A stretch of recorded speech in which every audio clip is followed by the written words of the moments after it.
So I put a post up around my inner child work that I've been doing, about a lot of releasing and getting over the past.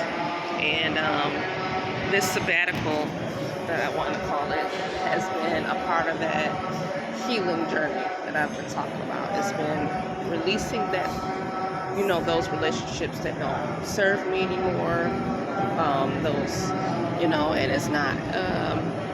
When you release, it doesn't have to be like a bad girls club or you fighting or anything like that. Sometimes just simply ending things without any reaction is the best way to go.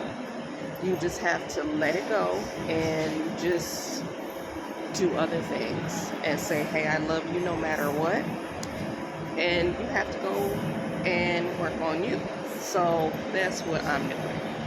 I am working on the things that I need to work on within myself so that I can be a better mom, so that I can be a better woman, so I can be good for somebody else. Because how can you really be in a relationship, any type of relationship? I don't care if it's marriage, girlfriend, monogamy, whatever, poly.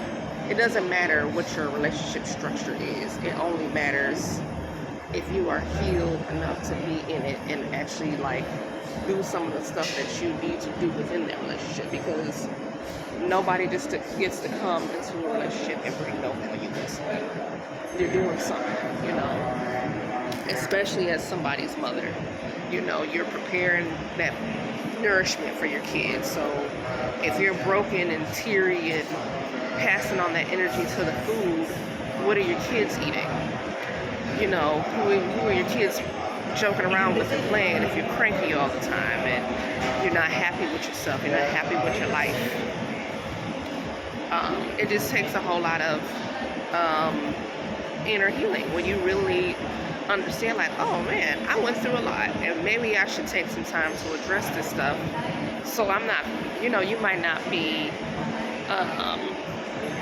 imploding on the kids, but you could be passing on a bunch of little stank little energy on to your little ones who don't deserve that. So, I realized I had a little bit of, things that I was going through. I lost my auntie. She was killed earlier this year. I had a friend kill herself last year as well, and that took me aback. She did it, 3 days after my little brother's birthday. She was like a sister to me. So having to go through very, very, very traumatic things and sit here and be able to talk again, you realize who's really there for you and who really loves you and who does not. And sometimes as we get older, we have to learn a little bit of a lesson in that and be able to be like, you know what, it's okay that everybody's not my friend. It's okay that everybody does not, that you don't have those same young relationship, because you got a life now. You are a wife, you are a mom, you are, girl, you are doing a lot of stuff inside the home as well as outside the home. And that can take up a lot of time. You're managing the money, you're managing the kids, you're making sure they're emotionally stable, you're making sure they're meeting those developmental milestones. No matter, and I have a child with special needs, so I especially have to pay very, very close attention because I want him to be able to function with and without me.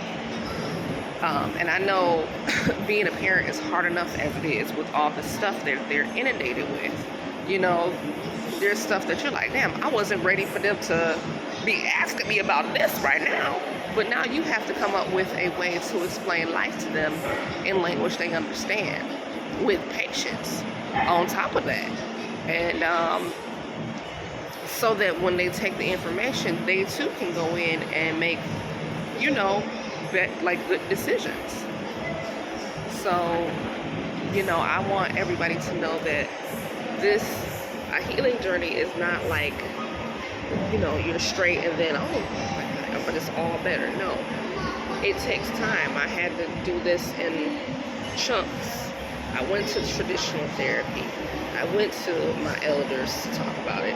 I went to my grandmother to vent and see what she had to say. I talked to some friends who could relate to some of the things that I went through.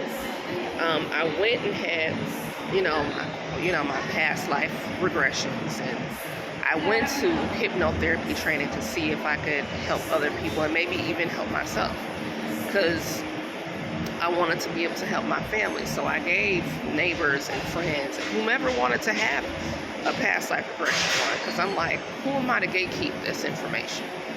So I'm not just doing what I'm doing because it looks good or it was going to make me popular.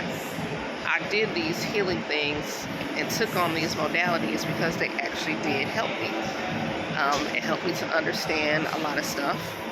It helped me to become a better parent, because as soon as my son is old enough to have his, I want him to have his past life regression so he knows what his soul has to overcome. And I feel like the sooner the better.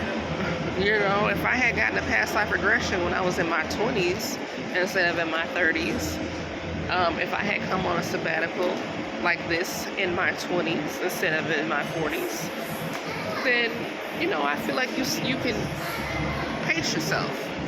And you're that much further when it's time for you to go off on the exit point, So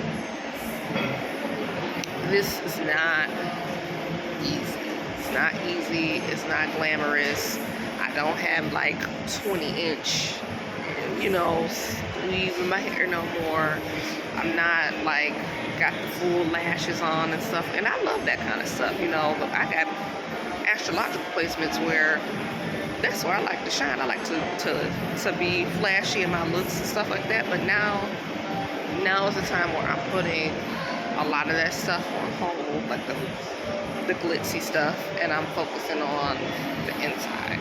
I'm focusing on improving my health through what I eat, improving my health through exercise, and at the minimum, taking a walk. I'm healing myself by only surrounding myself with people who actually like me, the people who actually love me, the people who actually enjoy my company and what I have to say. And if they don't like any of those things, then you have to be okay with having one less person in your circle. This life is not about only fame and only being popular, because that's not gonna help you, especially if it ain't making you no money. To me, I don't need to be popular. I need to be healed. I need to be balanced. I need my to be secure. And popularity will come. It will come. In my personal opinion, I don't need to change or sell myself short and deal with people who don't actually care for me to be popular. That's somebody else's job. We got Beyonce and all them other people that are popular, and they're good at that stuff. And there ain't nothing wrong with that. So that is what I have to say here at the Hanuman temple. I will post a copy of this because the music that they play in this temple is probably some of my favorite meditation music. As you see, my eyes are half masked because I'm ready to go right back to sleep after I'm done here, So if you can look around here, people are actually come here, they sit down on the floor and they just relax and they talk to family, and it's very relaxed. You got kids that are around here, and they're just relaxed. The kids here, I don't really hear a whole lot of like, oh, they have ADHD or they have this. They're just hopping around because they're kids, and their parents don't look stressed out because they're just being kids.